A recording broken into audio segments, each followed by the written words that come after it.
Welcome to the Next News Network. I'm Gary Franchi. Joining me now for the special web edition is World Bank whistleblower Karen Hudes. She's one of many of a coalition of whistleblowers who are making waves across the planet. She's joining me now in studio. Karen, welcome to the program. Thanks for having me on, Gary. Karen, just before we went to air, we were discussing the global corruption, the global syndicate, the bankers.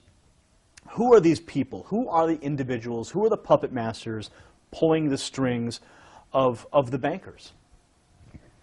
Well, because you had mentioned the Jesuits in a previous interview, so I'm intrigued as to know where's the connection to the Jesuit order, as well as through the Vatican and beyond. There's many secret societies in the world. Many people speak of the Illuminati and the Masonic orders, the Order of the Garter, many of these super elite organizations that operate in secrecy. So I know I've named a few already, but if you could help us elaborate on these points, who are the people pulling the strings? Well, do you remember when there were ghettos and you had something called a Judenrat that were the ones that would draw up the lists of the Jews that were going to get exported the next day? Do you remember how that system worked?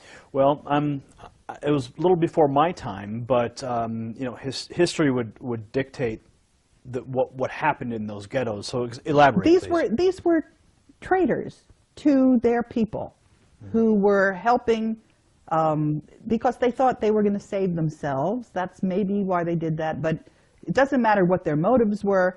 They were doing the work against their people. Now, think of this as an elaboration on a larger scale, and what we're dealing with actually is humanity and the elite, the secret societies, the Vatican. They're traitors to humanity, because the one at the very core that's pulling the strings is a different species. They're not the human race. They're called Homo capensis. They have been on Earth together with humanity for before this ice age. And the reason I know about this is because I was trying to help out a movie producer who couldn't get his movie. It was called The Banksters Made Off with America, Edmund Drille. And he introduced me to his network of whistleblowers. One of the people in that network is a neurologist who went to Yale Medical School and was retired, and he was trying to find out what was at the very core of all of this corruption. And so you mentioned this species, an additional species of humans, or no, they're not humans. They are so distinct from humans that if they were to mate with humans, their offspring would not be fertile. Now, are you speaking of the biblical Nephilim is an entity that people have discussed and tried to understand for millennia, and that is the race of offspring of humans and the fallen angels from. No, these are not angels. These are not spiritual. Well, the Nephilim themselves were the offspring of the fallen angels and humanity. Is this the same species? They are not fallen angels. Mm-hmm. They are critters. People who I am getting emails from saw them the day before. They look just like human beings, except they have these big skulls. And that is why in the Vatican you see these crazy meters, is what they're called. And that's why the very first Jew, Moses, wore one of those things, because he was one of those Homo capensis as well. We have DNA samples of them. And the reason we know this is because it was in the papyri of one of the pyramids. I found this out from from the internet. But what is really remarkable, actually, is that we have had so much evidence, and we haven't had any studies into it. If you look at the archaeology, there is a civilization off the coast because the sea level has risen by 400 meters. But what do we know about this ancient pre-Ice Age civilization? We do have a map that's left over from there because it shows the coastline of Antarctica before the ice froze on it. And it's following that landmass perfectly. So what we have is we have evidence. There's also evidence in South Africa. There are a lot of these skulls that you find. And what You're speaking of the elongated skulls that have been found in graves, and even some of the skeletons found with these are in fact giant people. That is something different. No, I'm not talking about that. I am talking about a large skull. The elongated skull, the elongated cranium. Some are in Peru, some are elongated. But in other places, they're just round like pumpkins. And the individuals that were seen in Egypt, I've seen drawings of what their skulls looked like.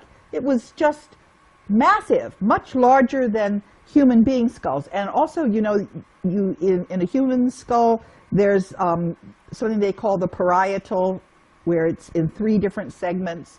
This critter doesn't have those separations. It's just so you're saying that this specific species of individuals is occupying the Vatican and functioning through the Jesuit order? Yes, but they're also working in the banks in Portugal, because one of the people who saw this, you know, in Saturday Night Live, there was a broadcast of something called the cone heads. Mm. So that's a slang word for them, although my mother refers to them as the boneheads. But they're alive and running around and doing all kinds of mischief. Now, some people might find the information that you're presenting right now to be completely, some people might say it's completely crazy. What do you say to those people who are watching this right now going, I don't believe a word of it? I would say you need to read the articles that Ed Spencer has sent me. You need to look at the skulls in the museums. You need to read the DNA studies. And you need also to think about what kind of motive the human beings might have for being traitors to their species. Why would they do this? Why would we have a banking system where all the money ends up going to the Vatican and people run around starving? Why would we have, for example, if you look at what the actual teachings of Jesus Christ were, as opposed to when you had translations and various things happened and got put in there. And as some of the whistleblowers have been discussing this, information, articles on Homo capensis have disappeared from the internet. They've been taken down. And other critics who, I don't know why they're getting all the coverage they are, and they've been getting features in Wikipedia. Let me talk a little bit about Wikipedia. Sure, okay? Sure. I had an experience with Wikipedia because I got involved in trying to edit the biography on Robert Zoellick, who was the World Bank president. Mm-hmm. And I was trying to explain to people that the United States had lost the gentleman's agreement, which you could demonstrate. You could see, I couldn't get that into Wikipedia. They were clearly being controlled by this group that that is controlling all the capital markets. So do you think that these same people were preventing your Wikipedia edits?